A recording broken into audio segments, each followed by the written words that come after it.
క్రీస్తునందు ప్రియమైన వారలారా, ఈ దినము మన ధ్యాన భాగము అపోస్తలుడైన పౌలు కొరింథీయులకు రాసిన మొదటి పత్రిక 3వ అధ్యాయము 10వ వచనాన్ని 11వ వచనాన్ని మనం చదువుకుందాం.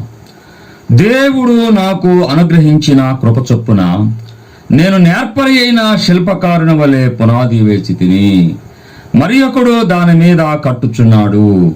ప్రతివాడు దాని మీద ఎలాగు కట్టుచున్నాడో జాగ్రత్తగా చూచుకొనవలెను. వేయబడినది తప్ప మరి ఒక పునాది ఎవడను వేయనేరడు. ఈ పునాది యేసుక్రీస్తే. చిన్న ప్రార్థన చేసుకుందాం. పరిశుద్ధుడైన మా దేవ, సర్వశక్తి కలిగిన మా రక్షక, నీకు స్తోత్రములు సమర్పించుకుంటున్నావు నాయన. ఈ దినము ప్రభువా, ఈ ధ్యాన భాగాన్ని ధ్యానిస్తూ ఉండగా తండ్రి, నీ యొక్క సహాయాన్ని మాకు దయచేయండి. ఈ ధ్యాన భాగము మా యొక్క జీవితాలకు ఆశీర్వాదకరముగా చేయమని మా ప్రభు అయిన యేసుక్రీస్తు నామమున వేడుకొనుచున్నాము తండ్రి, ఆమేన్. క్రీస్తునందు ప్రియమైనటువంటి వారలారా, ఈ దినం మీ అందరికీ కూడా ప్రభు నామములో శుభములు అందజేస్తూ ఉన్నాను. మన తండ్రి అయిన దేవుని నుండి, ప్రభు అయిన యేసుక్రీస్తు నుండి కృపయు సమాధానము మీకు కలుగునుగాక. చదవబడినటువంటి వాక్య భాగంలో అపోస్తలుడైన పౌలు చెబుతూ ఉన్నాడు, నేను నేర్పరి అయిన శిల్పకారుని వలె పునాది వేసి తిని అని చెప్తూ ఉన్నాడు.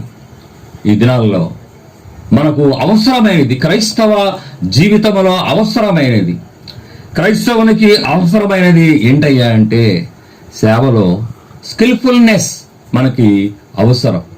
అపోస్తలుడైనటువంటి పౌలు ఆయన నేర్పరి అయిన శిల్పకారుని వలె ఉన్నాడు. ఎలాగంటే దేవుని వాక్యాన్ని ప్రకటించే దానికి, మరి దేవుని యొక్క వాక్యాన్ని, సువార్తను ప్రకటించేదానికి యేసుక్రీస్తు అనేటువంటి ఆ పునాదిని వేయడానికి ఆయన మంచి నేర్పరి అయి ఉన్నాడు. ఎందుకంటే శిల్పకారులకు ఒక రాయిని తీసుకెళ్ళి మనము ఇచ్చినట్లయితే ఆ రాయిని ఒక అందమైనటువంటి షేప్ తీసుకొని వస్తారు, మరి చాలా చక్కగా చెక్కుతారు. అది ఆయనకున్నటువంటి నేర్పరితనం, ఆయనకున్నటువంటి స్కిల్ఫుల్నెస్. అదే రీతిగా ఈ లోకములో అనేక జాతుల వారు, అనేక మతాల వారు, అనేక రకాలైనటువంటి మనుషులు ఈ లోకంలో ఉన్నారు.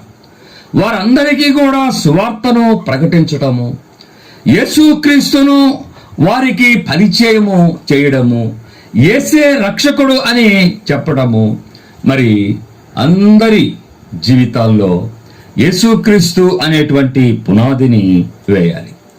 కాబట్టి ఈ పనిలో, ఈ పరిచర్యలో అపోస్తలుడైన పౌలు అంటూ ఉన్నాడు, నేను నేర్పరి అయిన శిల్పకారుని వలె పునాది వేసి తిని అంటూ ఉన్నాడు. ఈ పునాది ఎవరయ్యా అంటే ఈ పునాది యేసుక్రీస్తే అంటూ ఉన్నాడు. కాబట్టి మన హృదయాల్లో వేయబడినటువంటి ఈ పునాది ఏంటయ్యా అంటే యేసుక్రీస్తు అనేటువంటి పునాదిని వేశారు. అయితే పౌలు అంటూ ఉన్నాడు, నేనైతే యేసుక్రీస్తు అనేటువంటి పునాదిని వేశాను, అయితే ఈ పునాది మీద మరి ఒకడు దాని మీద కట్టుచూ ఉన్నాడు అంటూ ఉన్నాడు. పునాది వేసిన వారు ఒకరు, తరువాత ఆ పునాది మీద బిల్డింగ్ కన్స్ట్రక్షన్ చేసేటువంటి వారు మరొకరు. అయితే పౌలు అంటూ ఉన్నాడు, ప్రతివాడు దాని మీద ఎలాగూ కట్టుచున్నాడో జాగ్రత్తగా చూచుకొనవలెను. క్రీస్తునందు ప్రేమైనటువంటి వారలారా, క్రైస్తవ జీవితము చాలా ప్రాముఖ్యం. క్రైస్తవ జీవితాన్ని, ప్రభువు మనకిచ్చినటువంటి ఈ జీవితాన్ని ఈ లోకంలో మనము ఏ విధముగా కట్టుకొనుచు ఉన్నాము అనేది చాలా ప్రాముఖ్యమండి. దేవుడు మనకి బిడ్డలను ఇస్తూ ఉన్నాడు. ఆ బిడ్డలను మనము ఏ విధముగా పెంచుతూ ఉన్నాము అనేది చాలా ప్రాముఖ్యం. చాలామంది తల్లిదండ్రులు చాలామంది బిడ్డలను పెంచుతూ ఉన్నారు. కొందరేమో ప్రయోజకులు అవుతారు, కొందరేమో ప్రయోజకులు కారు. మరి మన బిడ్డలను పెంచేటప్పుడు వారికి అన్ని ఫెసిలిటీస్, అన్ని సౌకర్యాలు ఇచ్చి వారిని ఒక మనిషిగా చేయడానికి మనకున్నటువంటి జ్ఞానాన్నంతటినీ కూడా మనము ఉపయోగించి దేవుడు మనకిచ్చినటువంటి బిడ్డలను ప్రయోజనకరముగా మనం వారిని చేస్తూ ఉన్నాము. అదే రీతిగా క్రైస్తవ జీవితాన్ని కూడా మనము మంచిగా కట్టుకోవాలండి. ఒకవేళ మనం మంచిగా కట్టుకొనకపోతే ఆ బిల్డింగు నిలవదు, ఆ జీవితము నిలవదు. ఈ 11వ వచనములో అంటూ ఉన్నాడు, వేయబడినది తప్ప మరి యొక్క పునాది ఎవడనో వేయనేరడు అంటూ ఉన్నాడు. కాబట్టి మన హృదయములో యేసుక్రీస్తు అనేటువంటి పునాది ఉన్నది. ఆ పునాది ఇంకా వెళ్ళిపోదు, ఆ పునాది పడిపోదు, ఆ పునాది స్థిరమైనటువంటిది. నేను నేర్పరి అయిన శిల్పకారుని వలె పునాది వేసి తిని. చూడండి ఎంత గొప్ప మాట. కాబట్టి మరి అపోస్తలుడైనటువంటి పౌలు వేసినటువంటి ఈ పునాది, యేసుక్రీస్తు అనేటువంటి పునాదిని మన హృదయాల్లో వేశారన్నమాట. మరి వేయబడిన తప్ప మరి యొక్క పునాది ఎవడనూ వేయనేరడు. ఇంకా ఈ పునాది మీద ఎవరూ కూడా ఏమీ చేయలేరు. కానీ పునాది మీద కన్స్ట్రక్షన్ చేసుకోవచ్చు, కట్టుకోవచ్చు. ఈ 12వ వచనంలో, ఎవడైనాను ఈ పునాది మీద బంగారము, వెండి, వెలగలరాళ్ళు, కర్ర, గడ్డి, కొయ్యకాలు మొదలైన వాటితో కట్టిన ఎడల వాని వాని పని కనబడును. ఆ దినము దానిని తేటపరచును, అది అగ్ని చేత బయలుపరచబడును. క్రీస్తునందు ప్రేమైనటువంటి వారలారా, మరి కొందరేమో బంగారముతో కట్టుకుంటూ ఉన్నారు, కొందరేమో వెండితో కట్టుకుంటూ ఉన్నారు, కొందరేమో వెలగల రాళ్లతో కట్టుకుంటూ ఉన్నారు, కొందరు కర్రతోటి గడ్డితోటి కట్టుకుంటూ ఉన్నారు. ఈ లోకంలో మనం గమనించినట్లయితే ఈ మధ్య ఒక ఫోటో చూశాను. ఒక ఇల్లు అంతా బంగారముతో పొదిగించబడింది, బాత్రూమ్స్తో సహా బంగారముతో పొదిగించబడ్డాయి. మంచాలు, కుర్చీలు అన్నీ కూడా బంగారముతో పొదిగించబడ్డాయి. మరి కొందరు ఇళ్లల్లో వెండితో పొదిగించబడుతూ ఉన్నాయి. వెండి గ్లాసులు, వెండి ప్లేట్స్ వాడడం మనం చూస్తూ ఉన్నాము. వెండితో చేయబడినటువంటి కుర్చీలను మనము చూస్తూ ఉన్నాము. కాబట్టి ఎవరికి ఉన్నటువంటి స్థాయిలలో వాళ్ళు మరి వారి యొక్క ఇంటి కన్స్ట్రక్షన్ని కొందరేమో బంగారంతో పొదిగిస్తూ ఉన్నారు, కొందరేమో వెండితో పొదిగిస్తూ ఉన్నారు. మరి ఏమీ లేనటువంటి కొందరు ఆ రాళ్లతో మరి బిల్డింగ్ని కడుతూ ఉన్నారు, కొందరేమో మరి గడ్డితో. మరి చాలామంది పేదవారు మరి చిన్న చిన్న గుడిసెలను గడ్డితో కన్స్ట్రక్ట్ చేసుకుంటూ ఉన్నారు. అయితే మరి దినాలలో మనం గమనించినట్లయితే లక్షల రూపాయలు పెట్టి మనం బిల్డింగ్స్ కన్స్ట్రక్షన్ చేస్తూ ఉన్నాం. ఎందుకంటే అవి పదిలముగా ఉండాలి అని. తుఫానులు వచ్చినా కూడా ఆ బిల్డింగ్స్ పడిపోకూడదని కర్రతోటి గడ్డితోటి కట్టినటువంటి ఈ బిల్డింగ్లు, ఈ గుడిసెలు మరి తుఫాను దెబ్బకు అవి రేగిపోతాయి, అవి పడిపోతాయి. కాబట్టి పడిపోయే ఇళ్ళున్నాయి, మరి స్థిరమైనటువంటి ఇళ్ళున్నాయి. ఈ విధంగా ఈ లోకంలో కట్టుకుంటూ ఉన్నారు. దేవుని వాక్యంలో కూడా ఇదే పరిస్థితి ఉంటుంది. క్రైస్తవ జీవితాన్ని మన జీవితాన్ని విలువైనటువంటి జీవితంగా మనము కన్స్ట్రక్ట్ చేసుకుంటూ ఉన్నామా? ఇదన్నమాట. క్రైస్తవ జీవితం చాలా విలువైంది. ఎందుకంటే దేవుడు ఈ వాక్యము ద్వారా మనము ఏ రీతిగా జీవించాలో మరి దేవుని వాక్యము మనకి తెలియజేస్తూ ఉన్నది. మన ఇష్టానుసారమైనటువంటి జీవితము ఈ లోకంలో మనము జీవించకూడదు. బైబిల్ ఏం చెప్తుందో మరి బైబిల్ ప్రకారము వాక్యానుసారమైనటువంటి జీవితము మనకు అవసరం. ఒకవేళ వాక్యానుసారమైనటువంటి జీవితము మనలో లేనట్లయితే, మనము మన జీవితాన్ని ఈ లోకములో సరిగ్గా కట్టుకొనకపోయినట్లయితే ఒక దినం ఉందంట. ఆ దినము మరి ఆ పనిని తేటపరిచేటువంటి దినం, మన యొక్క జీవితాన్ని పరీక్షించేటువంటి దినము ఒకటి ఉన్నది అని అపోస్తుడైన పౌలు చెప్తూ ఉన్నాడు. మనం చేసినటువంటి ఆ పనిని అగ్ని చేత బయలుపరచబడును అంటూ ఉన్నారు. ఆ రోజట మరియు వాని పని ఎట్టిదో దానిని అగ్నియే పరీక్షించును. పునాది మీద ఒకడు కట్టిన పని నిలిచిన ఎడల వాడు జీతము పుచ్చుకొనును, ఒకని పని కాల్చివేయబడిన ఎడల వానికి నష్టము కలుగును. క్రీస్తునందు ప్రేమైనటువంటి వారలారా, పునాది మీద ఒకడు కట్టిన పని నిలిచిన ఎడలా, అది అపోస్తుడైనటువంటి పౌలు చెప్తూ ఉన్నాడు. నేను నేర్పరి అయిన శిల్పకారుని వలె పునాది వేసి తిని. కాబట్టి ఈ పునాది మీద మనము ఏ రీతిగా కట్టుకుంటూ ఉన్నాము, అగ్ని పరీక్ష రోజు మనము కట్టుకున్నటువంటి మన పని అది ఆ అగ్ని పరీక్షలో నిలుస్తుందా, లేకుంటే ఆ అగ్ని పరీక్షలో కాలిపోతూ ఉన్నదా అనేది ఒకసారి మనం పరీక్షించుకోవాలి. కాబట్టి ఈ అగ్ని పరీక్షకు మనము ఈ లోకములో సిద్ధపడాలా. అగ్ని పరీక్షకు సిద్ధపడాలండి. మనం విద్యార్థులు ఏ రీతిగా పరీక్షకు సిద్ధపడతారో, వారు చాలా కష్టపడి వారి యొక్క కాన్సన్ట్రేషన్ అంతా కూడా టెక్స్ట్ బుక్ల మీద పెట్టి వారు మరి ప్రిపేర్ అవుతూ ఉంటారు. అదే రీతిగా మన పని కూడా మనము కట్టుకున్నటువంటి మన క్రైస్తవ జీవితము నిలబడాలి అంటే మన పని మనం ఈ లోకంలో బాగా కట్టుకోవాలి. దేవుడు ఇచ్చినటువంటి ఈ సమయాన్ని మనం ఉపయోగించుకోవాలండి, మనం బాగా కట్టుకోవాలండి. రేపు పరీక్షలో మన పని కాలిపోకూడదు, మన జీవితము కాలిపోకూడదు, మన పని నిలవబడాలి.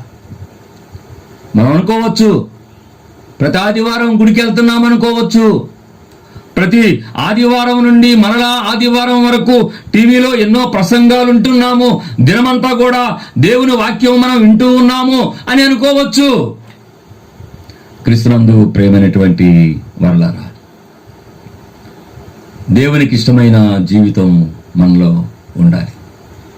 దేవునికి ఇష్టమైనటువంటి జీవితం మనం జీవించకపోయినట్లయితే మన పని అగ్నిలో కాలిపోతూ ఉంది.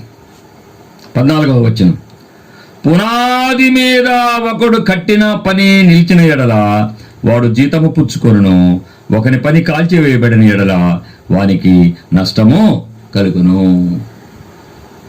పునాది మీద ఒకడు కట్టిన పని నిలిచిన ఎడల వాడు జీతము పుచ్చుకొనును. రివార్డ్స్. ప్రభు వచ్చినప్పుడు విశ్వాసులకు ఒక పరీక్ష, తీర్పు ఉంటుంది. ఆ తీర్పులో మన పని నిలిచినట్లయితే జీతము పుచ్చుకుంటామట. జీతము అంటే రివార్డ్స్. దేవుడు మనకి కిరీటాలు ఇస్తాడు. మన పని నిలిస్తే. మనం ఈ లోకంలో దేవుడు మనకి 70 సంవత్సరాలు, 80 సంవత్సరాలు, 90 సంవత్సరాలు, 100 సంవత్సరాలు ఇస్తూ ఉన్నాడు. ఆయనలో జీవించేదానికి, ఈ లోకంలో ఆయనలో జీవించేదానికి, ఆయనతో జీవించేదానికి, ఆయనతో నడిచేదానికి. కాబట్టి మనకిచ్చినటువంటి ఆయుష్కాలంలో మనం చాలా కిరీటాలు మనము సంపాదించుకోవచ్చు, చాలా రివార్డ్స్ మనము పొందవచ్చు.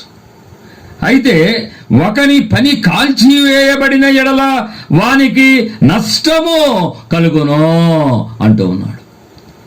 ఆ నష్టము ఏంటయ్యా అంటే, ఇక్కడ జాగ్రత్తగా మరి చదువుకుందాం. ఆ నష్టము ఏంటయ్యా అంటే,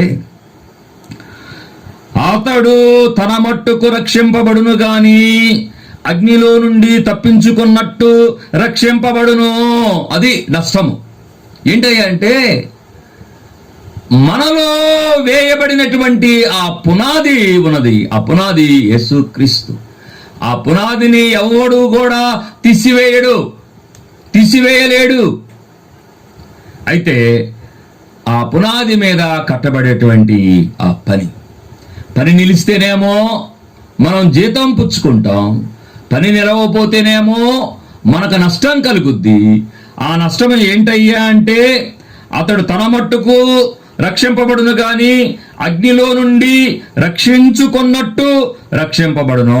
తన మట్టుకు రక్షింపబడును అంటూ ఉన్నాడు. అంటే రక్షణ పోదు. ఇక్కడ మన యొక్క జీవితం, మన యొక్క పని, మనం కట్టుకున్నటువంటి పని కాలిపోయినా కూడా ఆ నష్టము ఎలా ఉంటుందయ్యా అంటే, రక్షణ పోదు గాని రివార్డ్స్ పోతాయి. దేవుడు మనకు ఇచ్చేటువంటి ఆ రివార్డ్స్ పోతాయి, కిరీటాలు పోతాయి. కిరీటాలు పోయి తన మట్టుకు తాను రక్షింపబడును. ఆ రక్షణ ఎట్లా ఉంటుందంటే, అగ్నిలో నుండి తప్పించుకున్నట్టు రక్షింపబడును. నరకంలో పడాల్సిన వాడు పరలోకంలో పడ్డాడు.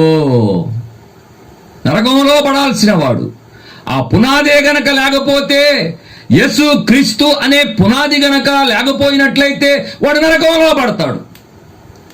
నీలో నాలో ఆ పునాది ఉన్నది కాబట్టి పరలోకంలో పడతాం. అయితే no rewards, without any rewards లేకుండా మనం పరలోకంలో ఉంటాం. అయితే అది ఎట్లా ఉంటుందంటే, అందరూ కిరీటాలు పెట్టుకొని కనబడుతూ ఉంటారు. కిరీటాలు లేని వాళ్ళు సిగ్గుపడతారు, అవమానపడతారు. వారుట ఒక క్షణం ఏడుస్తారంట. అయ్యో, దేవుడు మనకిచ్చిన జీవితాన్ని మనం వ్యర్థంగా గడిపేసామే, మన జీవితాన్ని మనం కన్స్ట్రక్టివ్గా లీడ్ చేసుకోలేకపోయామే, నష్టపోయామే అని ఏడుస్తారు. ప్రభు వారి యొక్క బాష్ప బిందువుల్ని తుడుస్తారట. కాబట్టి క్రీస్తునందు ప్రేమైనటువంటి వారలారా, మరి దేవుడు మనకిచ్చినటువంటి ఈ జీవితంలో మరి మనము మంచిగా మన యొక్క జీవితాన్ని కట్టుకోవాలి. విలువైనటువంటి రాళ్లతో, బంగారముతో, వెండితో మనము ఈ జీవితాన్ని కట్టుకోవాలి. అప్పుడు మన పని నిలుస్తుంది, మనం రివార్డ్స్ పొందుతాం. రెండవ విషయం ఏంటంటే, ఈ లోకంలో దేవుడు మనకు అప్పగించినటువంటి పని, ఒకటి మన జీవితాన్ని మనం కట్టుకొనడము. రెండవ విషయం ఏంటంటే, అనేకుల యొక్క హృదయాలలో యేసుక్రీస్తు అనేటువంటి పునాదిని మనము వేయాలి.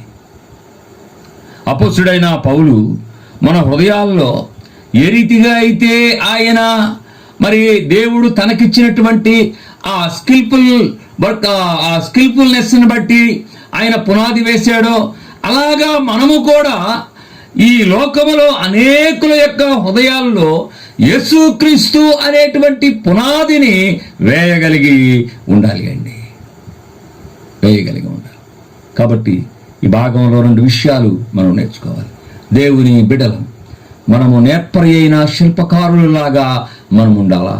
రెండవది, మనము మరి ప్రభు వేసినటువంటి ఈ పునాది మీద మన యొక్క క్రైస్తవ జీవితం కన్స్ట్రక్షన్, విలువైనటువంటి జీవితాన్ని మనం కట్టుకోవాలి.